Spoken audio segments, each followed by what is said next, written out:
Welcome to the Emerging Civil War podcast. I'm Chris Bukowski, and joining me today are two of my colleagues sitting in the capital of the Confederacy, Bert Dunkerly and Doug Crenshaw. And I understand, fellas, that is an embattled capital. Dun-dun-dun. That's just a little... In many ways.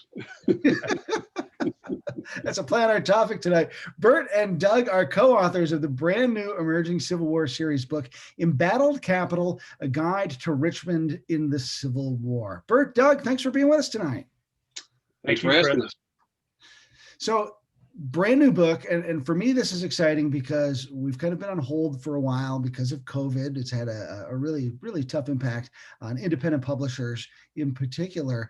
So to have this new book come out, two of my favorite writers, I'm really excited about this. Bert, how do you feel about the book?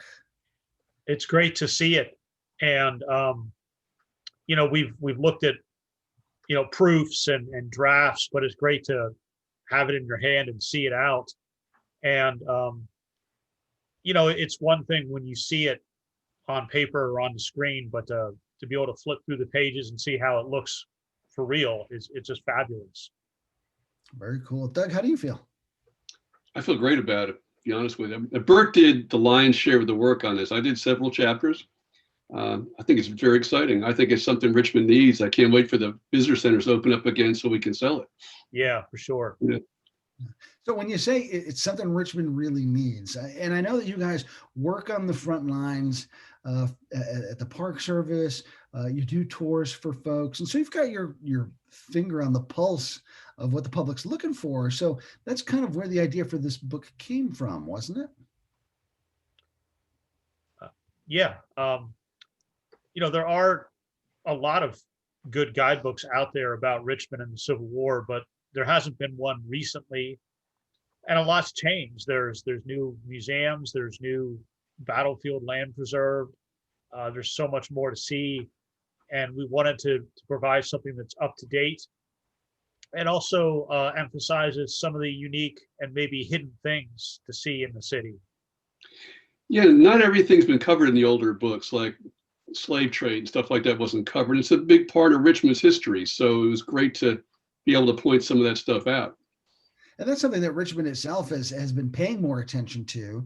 And there are now sculptures, exhibits, and things you can visit. But Doug, you told me that some of the sites have actually been demolished because of the interstate construction that sent the highway through. And you had to kind of go doing some digging around to find some of those places. Tell me about that. Well, I suspect that it was no accident that the highway covers up 15th Street, which is where most of the slave business was. The highway actually curves to go through a certain part of Richmond, and it basically buries most of the slave trade thing. But if you do a little research, there's some places that are still there, like Lumpkin's Jail. The site is still there. The burial grounds is still there. Gabriel Prosser was buried. Gabriel's Revolt, he's buried there. And all kinds of slaves. A lot of modern buildings, even ones I'm in every day working, were actually sites of slave trade. And there's some buildings that they're still there. They're in the book. We point out that, hey, some slave trading happened in this building. And there's a big interest in that in Richmond now. So I think we're going to reach a more diverse audience. And Bert, one of the things that I think is so cool about Richmond as a site is that, I mean, you've got so many different layers and so many different styles of history. Tell me about that, because as a Park Service historian, you've got to deal with that on so many levels on every day. Definitely. And it's not just that there's so many layers or periods of history. And we touch on that briefly. There's Native American prehistoric history, colonial, revolutionary. The armies passed through here during the Revolution, and of course, antebellum and other periods too.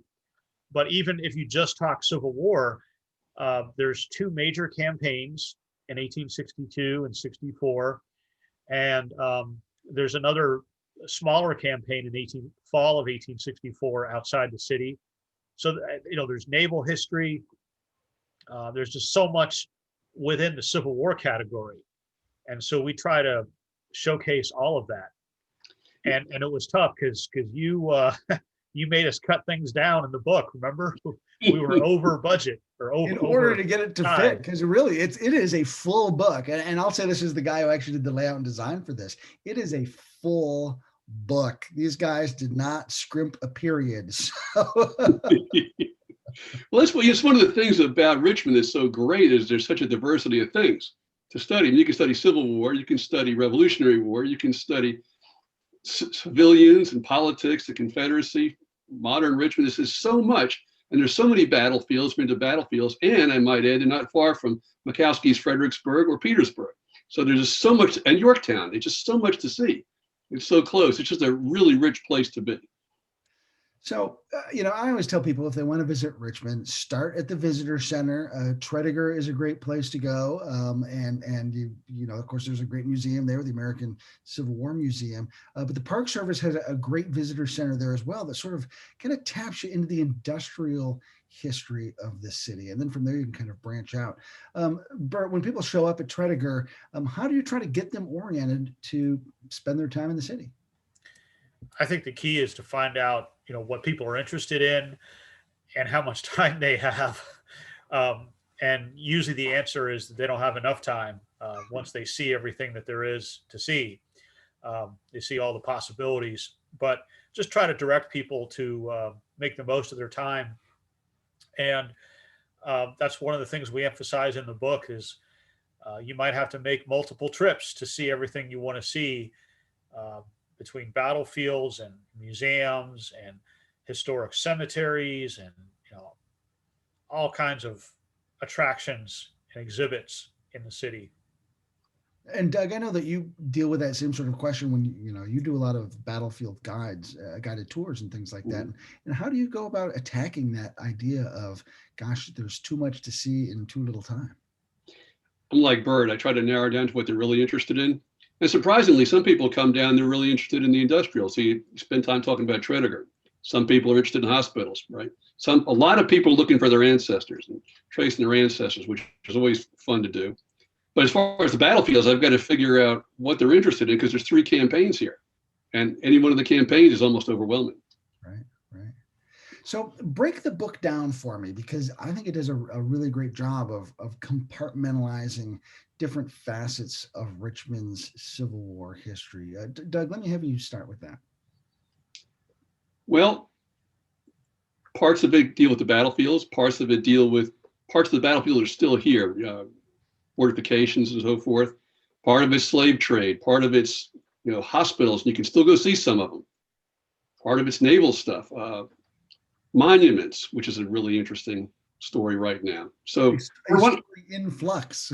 It's in flux. Let Bert cut in here if he would add some more to this because he helped design the book.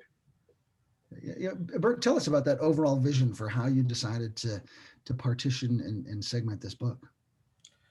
Well, we start with an overview, just a real broad overview of Richmond in the war, highlighting the major events from each year of the war. And then, like Doug mentioned, we go into different topics. There's a chapter on battlefields. There's a chapter on museums, cemeteries, prisons, and so on. So it's kind of a quick reference guide in a way. Like if you just want, I just need to look something up on Richmond prisons. Just a quick overview of prisons. You can go to that section. And obviously, if you want to find out what you can see today, what's left of those prisons or where they're marked, that's valuable too. That's one of the things I really liked about the book was, it really kind of reveals how much of the history is still there and the things that you can see. And, what looks like perhaps maybe a warehouse today was once upon a time a hospital or something like that. And it really helps you see things with new eyes. It's really fun, to be honest with you. I've been doing it for years and you keep discovering a new place. I discovered a new place while we were doing this. It's like, you keep discovering new places. It's like, wow, that historical significance. Like, I didn't realize my house was sitting on Kilpatrick's raid land. I had no idea, I used to live at Cold Harbor, so I spent a lot of time studying Cold Harbor and Gaines Mill. There's just so much to see, and there's so much history. You could spend all day just studying prisons. I mean, you could just drive looking at prisons. But the thing I like about it, a shameless plug for emerging Civil War books. You can throw it in your car and go see the places, and you have all your references right there with lots of pictures and maps. We have guided maps, numbered spots, you know where to go. It's just, I love emerging Civil War books. Mine have not yet arrived. And, for me, it's always a thrill when the box of books shows up and you open it up and you pull it out and it's like, this was what all that work was for. So I'm jealous. I mean, you guys are the authors. Of course, you would get yours first, but usually mine are kind of hot on the heels of the authors. I'm a little jealous. I got to admit. You did a lot of work on this book. Yeah. It was time well spent. I just think it's a fantastic book. The guidebook is a little different than most of the other ECW books, which really kind of concentrate on a battle narrative. But Bert, you're really kind of the one who set the mold for these guidebooks with the great book that you and Don Fons and Dave Ruth co-authored, No Turning Back, a guide to the Overland Campaign. So instead of concentrating on a sweeping narrative, it's like, here's some things to see, places to go, and some tidbits of information. And I thought that format translated really well to the city of Richmond. Yeah. I think most of our followers like us like to go visit the spot and find whatever there is to find, even if it's nothing more than a marker. But having the narrative and the information is great, but tying it to what you can see today and making that kind of a seamless, smooth flow within the book, I think is really important. And that's something that not just these, but a lot of other books in the series do, is so that as you're reading and getting the information, you can very quickly and easily see how to get there or find out what there is to see there. And you touched on something that's a broader conversation about the value of historic preservation, where you get to go and see the sites. And Doug, let me ask you this, just as a historian, what does it mean to you to be able to go and see the sites, to stand on the ground? And then Bert, I'll come and ask you that same question. You can't really understand anything if you can't stand on the ground, particularly with battlefields, but it also helps in the cities. You can see how big the city was and everything. But in regards to battlefields, you really can't understand a battle unless you go there, because it's not like what you read in your living room. You think it's this wide open, flat plain. Malvern Hill, for example, you think it's this big hill. Well, no, it's not. Okay. If you go there, you see it's a perfect killing ground, and you can see why. If you go to Glendale, you can see why that was so screwed up, because you can see the terrain. There's no replacing going there. Bert, what do you think? Absolutely. And actually, the last couple weeks, Doug and I have taken advantage of the winter to get out. We've hiked Cold Harbor. We've hiked Malvern Hill off the beaten path. And, you can have a map that shows the troop movements, but once you get there and look at the ground, you can say, wow, they had to deal with this creek or this hill or whatever. And, we do highlight newly preserved land, and the book's proceeds will go to battlefield preservation. Doug and I aren't getting anything out of this book.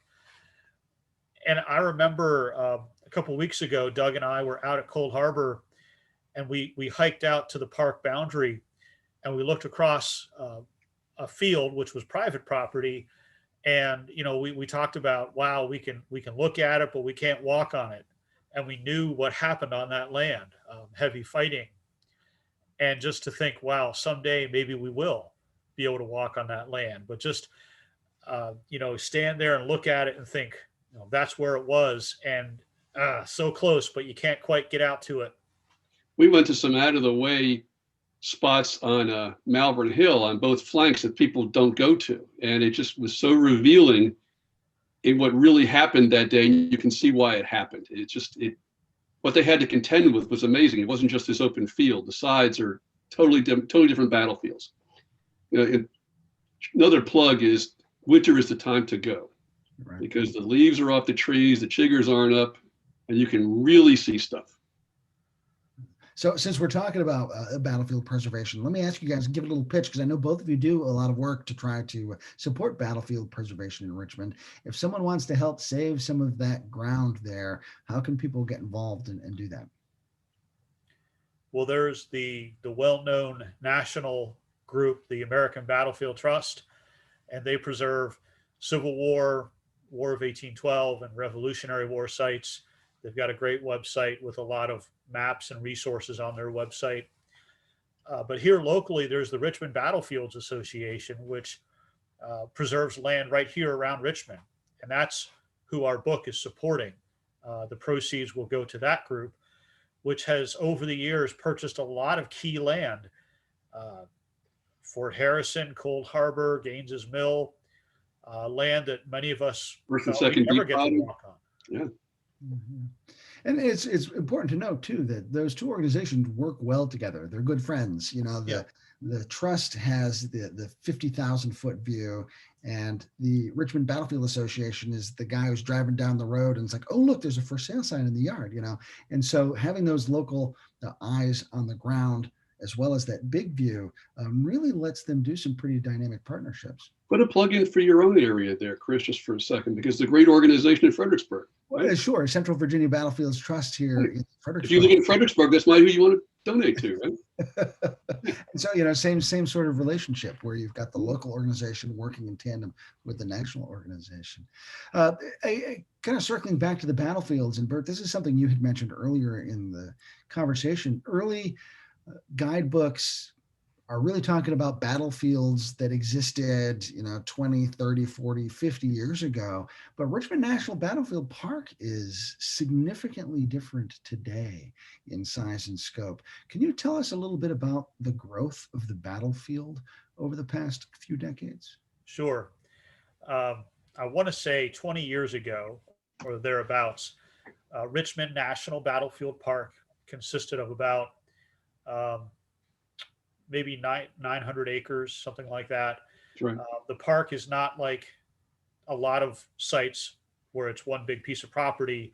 It's similar to the Fredericksburg Spotsylvania Park, where we have actually 13 separate sites that are not connected. Well, today we are just under 4,000 acres, and the park preserves a lot of key areas of Gaines's Mill, Cold Harbor, Malvern Hill, and several other battlefield sites. Tremendous growth made possible by the two groups we just mentioned. And so it's a different experience. If you haven't been to the sites in a couple of years, it's a more complete experience. And when you combine that with the new museums and the new things to see in the city, it gives you a much richer total experience for the whole period.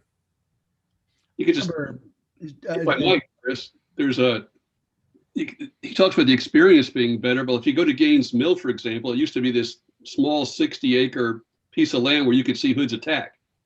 Well, now you can see where A.P. Hill attacked, what he had to deal with. Now you can see all of Longstreet's attack field.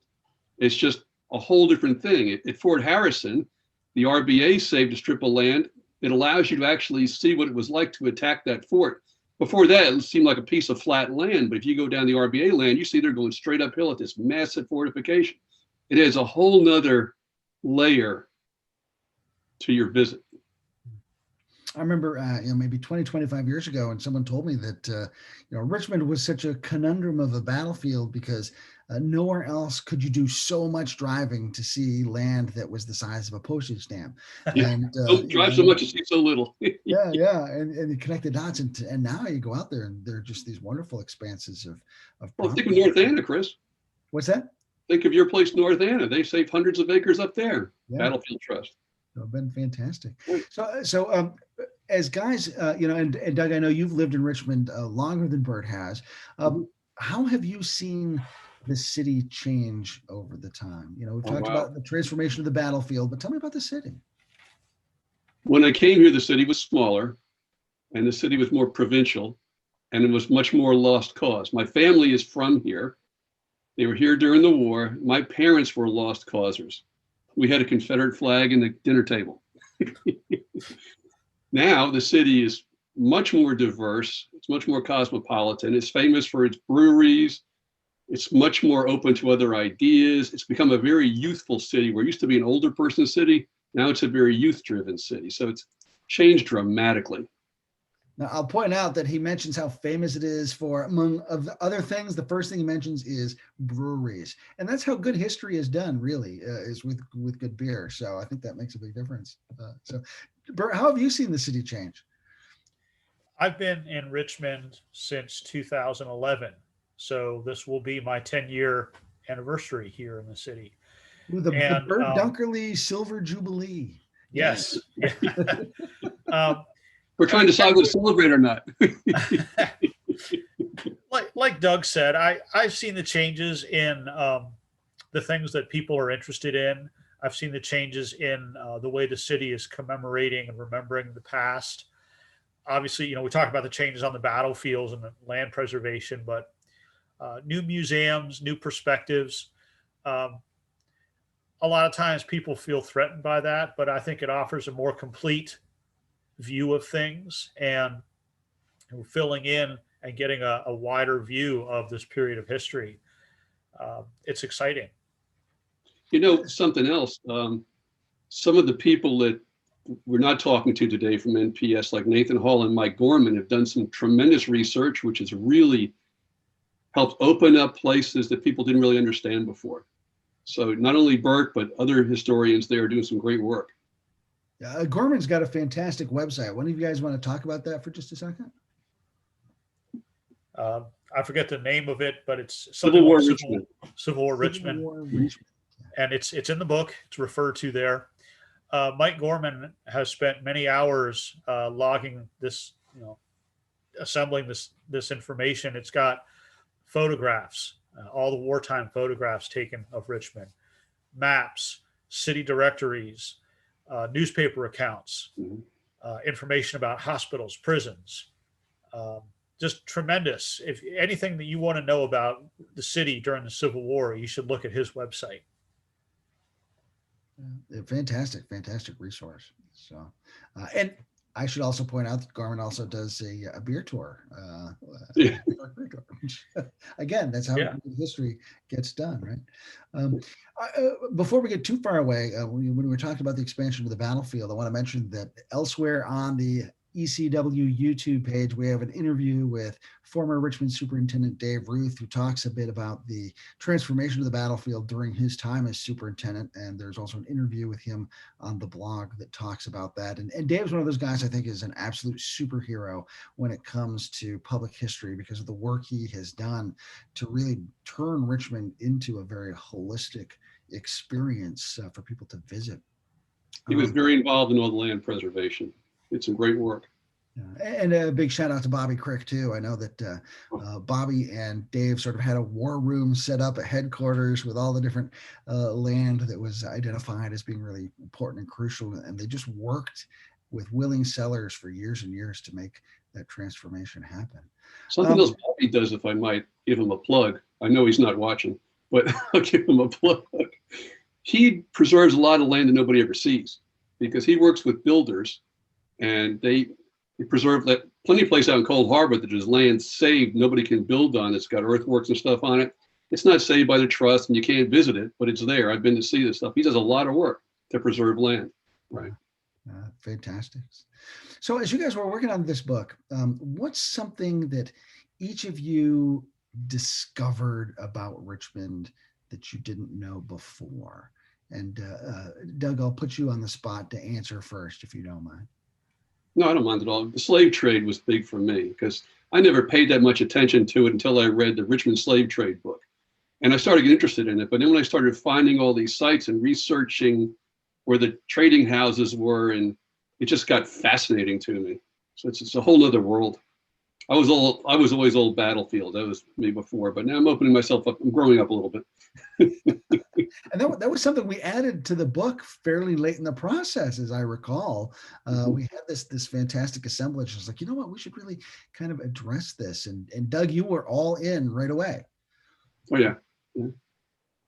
So what's one thing if you're going to send somebody out to some site that relates to the Richmond slave trade, where would you send them?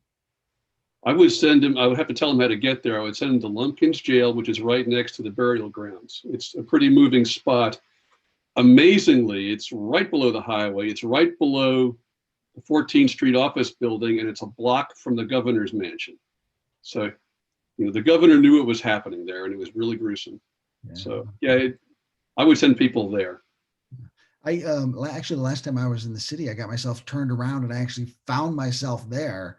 And I was like, hey, wait, they wrote about this in the book. I got all excited. Bert, how about you? As you were working on this book, what's something that you discovered about the city? I really got into the hospital story. I'd known about the various hospitals, but I really learned so much in putting the hospital chapter together. And it just struck me how there were so many hospitals over the period of time. I mean, some opened, some closed, some merged, new ones opened, old ones closed. I mean, they're constantly, it's a moving target. And when you look at the hospital section, you'll see it's huge because we just wanted to document each one with a basic information about where it was and when it operated. But just learning about that whole aspect of the Confederate war effort, taking care of the wounded, transporting the wounded, keeping those hospitals supplied. I mean, that's a whole part of this operation that we don't think much about. And could you mention what's going on with the Chimborazo program? What they're working on? What? Chimborazo. Oh, yeah. Well, Chimborazo is one of the bigger hospitals, and it's part of the national park. We have a group of volunteers who are transcribing the original patient ledgers, with the name and information about each patient. 70,000 some names, and we're 3 years into the project. Well, and of course, because of HIPAA rules, you'll never be able to release them. Right. But it's interesting because people tend to think of Chimborazo if they think about the medical situation in Richmond, because the Park Service does preserve that as a site. But the book really kind of dives into this whole untold or unknown story about this city of hospitals that exists in Richmond. Yeah, I mean, everything from warehouses to private homes, confiscated buildings, to built from scratch, built up from the ground, like Chimborazo was, to be a hospital. So you had everything from really well-run, efficient, clean facilities like Chimborazo to, buildings that were not really suitable and really didn't serve the purpose well, but they're making do with what they have.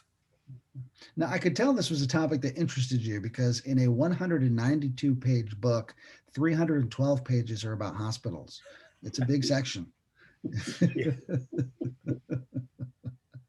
Another section that was fascinating to me was the section about prisons. And Richmond, I think, has a fascinating Civil War prison history. Either of you want to touch on that just briefly? Bert, you handle that. Why don't you go ahead and I'll jump in maybe later. All right. Well, I mean, everybody likes jails, right? Except being in them. Yeah. Yeah. Again, a lot of people have heard of the big ones like Belle Isle or Libby Prison, but there were many more. And, studying prisons also sheds light on other aspects of the war, because the Confederates had prisons for their own, people, deserters, and, military prisons. And they had facilities for political prisoners, people who spoke out against the Confederate war effort, spies, people who were caught as part of the Union underground resisting Confederate authority. So there's all those aspects that get brought to light when you look at the prisons. Is this where you want to jump in, Doug? I think he pretty well covered it. However, if you come to Richmond, you can still go to the site of a number of prisons. Libby Prison is only a site. You can also go to Belle Isle, and you can see the berm that shows the size of it.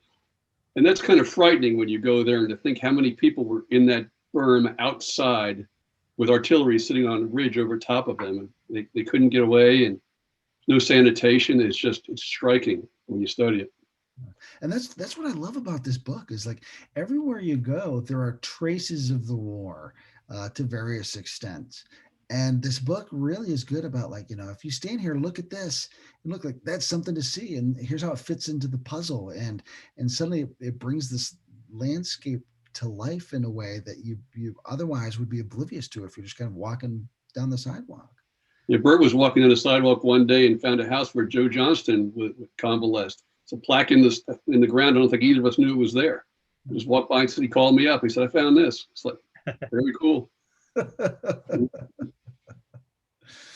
So let me ask each of you, like, what's your favorite thing to see or do related to the Civil War in Richmond that you talk about in your book? Bert, can I have you lead off there? This might not be quite what you're asking, but this is what I want to talk about. How's that? One of the things that I love that we did in the book is we highlighted what are called hidden or lesser known sites. And some of them are newer, like the Canal Walk, which has historic plaques along the waterfront. And we also have little sidebars that talk about myths and misconceptions. Because, as with any topic in history, misunderstandings emerge and they get, perpetuated. And so we address some of those myths and misconceptions throughout the book. And that's one of my favorite parts is it helps address some of those for people. And they're sprinkled throughout the book and I just love them. Yeah, my favorite part is turning people on to what there is to see here. Almost anything you're interested in, you can see it here. And a lot of things you never thought you might be interested in. I love that. And besides that, it's going to obscure parts of the battlefield that nobody goes to. I really do like that too. So one of the things that I really like about the book was there was, and this kind of how the sausage gets made. They had a chapter about newspapers and, teaching in a journalism school as I do, I'm all fascinated by that. And we didn't have room to get the whole stuff in there. And I'm like, how are we going to still get this information in? And so we found a way through the layout to kind of nip and tuck and get stuff worked in there.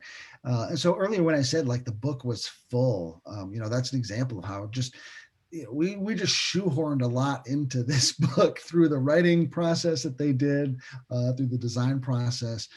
So I like Bert's expression about how things are sprinkled throughout because there's just so much in there. There's stuff that couldn't make it. What's that? There's stuff that couldn't make it. So, which I think will make perfect blog posts. So keep your eyes peeled to Emerging Civil War for more on Richmond and the Civil War. The book, I think, is particularly timely. Earlier, we were talking about how visitor centers aren't open and accessible because of the pandemic. So here's a way that people can now access Richmond's Civil War history in a way that they couldn't, because now they've got this book that they can take. Why don't you guys talk a little bit about, kind of the role of this book as an aid for public history? Bert, you want to go first? Sure. Well, because a lot of visitor centers or museums are either closed or have limited hours, you could take this book and drive around and find sites. It's going to get you around. It's going to be, it won't take the place of someone helping you, but it'll get you to a lot of things. And there are many places where we talk about the preservation or the history of a historic site or a building or a monument or whatever. So we give that background about the past preservation of these places and what's ongoing. And not only does it take you to places, but it tells you about each of the places you're going to look at. You can get a sense of it. And you can go, there's even suggested readings in the back, like all the ECW books have. There's more books we couldn't fit in there. But I think it really is it's a great tool to have to study at home and to bring with you on a trip to Richmond. If you live here, you ought to have it. It's inexcusable not to have it if you live in Richmond. I will go so far as to say it's a great gift for your family members when they come to town. Like, here, look at this, and you can see the city. Well, I'm at work today. You can go off and give yourself something to do. So one of the things that I thought was particularly challenging and interesting about this book, and Bert, I'll have you speak to this, is that there was literally a conversation going on about the city and its history as we were trying to finish the book up. And of course, I'm referring to events over the summer along Monument Avenue and with statues in town and calls for racial justice. And it required you guys to rewrite parts of the book, even as we're trying to produce the book. Tell me a little bit about what that process was like for you, Bert. Sure. Um, we had finished the bulk of the manuscript um, before the last year, before 2020, and then of course we had all the the controversy with monuments and the protests and a lot of the things that happened last year, and we had that internal discussion that this is part of the history of the city. It's part of Civil War memory, so we should cover that and document um, that story, that part of how Richmond is remembering its past. And I think that's a valuable part of the book too. It's challenging too because things are in motion. And you're trying to write this thing so it's not time stamped for 2021. Like I want 5-10 years from now, somebody wants to see this book. Again, however, that could be a good historical thing. Look back and say, look what was happening back then, So it was challenging. And I think that ties back to what you guys said at the beginning of the program, where there are plenty of good guidebooks, but they're all out of date. And these events certainly could have made this book instantly out of date. Could have made the book out of date before it ever went to press. That was a fear we had. Yeah. And the two of you really kind of scrambled and stepped up and updated the book and talked about that. And I thought it was just a great example of how we're always wrestling with our past. Sometimes that wrestling match is more explicit than it is at other times. And this was certainly an example of it being very explicit. But there's always that tension that we have with our own past and how we interact with it. And a guidebook in some ways exemplifies that, because here's something that invites people to go out and walk around and interact. So before we wrap up, any final thoughts you'd like to share about the book? And Doug, I'll ask you to start there. Anything you want to share that we haven't talked about yet? I just think anyone who's interested in the war should make a trip to Richmond at some time in their life. There's just so much to see. I mean, it's not Gettysburg, it's not Antietam, it's not Shiloh. There's just so many diverse things to see here. You can touch on bread riots, you can touch on slavery, you can touch on battlefields, you can touch on the government, touch on prisons, touch on hospitals. It's just so interesting. And if you come, spend a little time here. Very good. And Doug, I'm going to have Bert answer that question, and I'm going to prep you to hold up the book so that we can all see the cover. Since I don't have a copy, I can show off. Bert, anything else you want to add about the book? Well, it sort of mirrors the way I see Richmond and its Civil War history. You can look at every aspect of the war here. Like Doug was just saying, battles, home front, political, industrial technology, all those topics that people find interesting. Every single one of those topics you can find in the book, because we talk about the history of those things, and we talk about the remnants that are still here that you can visit. And that reminds me, like, there's a chapter on local units that were from the area. Yeah. Historic sites that maybe aren't hospitals or cemeteries or prisons, but other just significant sites. I mean, just a rich collection of great information. All right, Doug, let's see that cover again. How's that? Embattled Capital by Robert M. Dunkerly and Doug Crenshaw. Bert, you sound so much more official when you go by Robert M. You know that? So before we wrap up, last question. So what's next for you guys? Bert, what's next? Okay. I am working on a project with Caroline Davis on Battlestone River for the Emerging Civil War series. Super excited.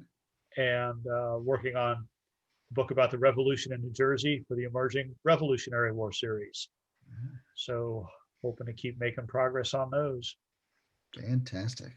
I'm looking forward to both of them. Had the chance to go and explore Stones River to take some pictures for you for that book. And Yeah. I'm glad and I'm thankful that you guys gave me that opportunity. So I'm looking forward to the book. So, Doug, how about you? Just finished a book on the Peninsula Campaign, the kind of the prelude to the 7 Days book I did with Drew Gruber. In case anybody doesn't know Drew Gruber, he's the guy who goes around doing all the signs that are all over the place, historical signs. And he's a really great writer, knows a lot about Williamsburg. So I finished that.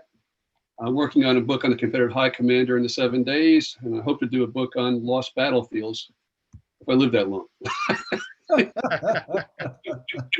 Well, let's hope you do, my friend. Let's hope you do. Yeah, me too.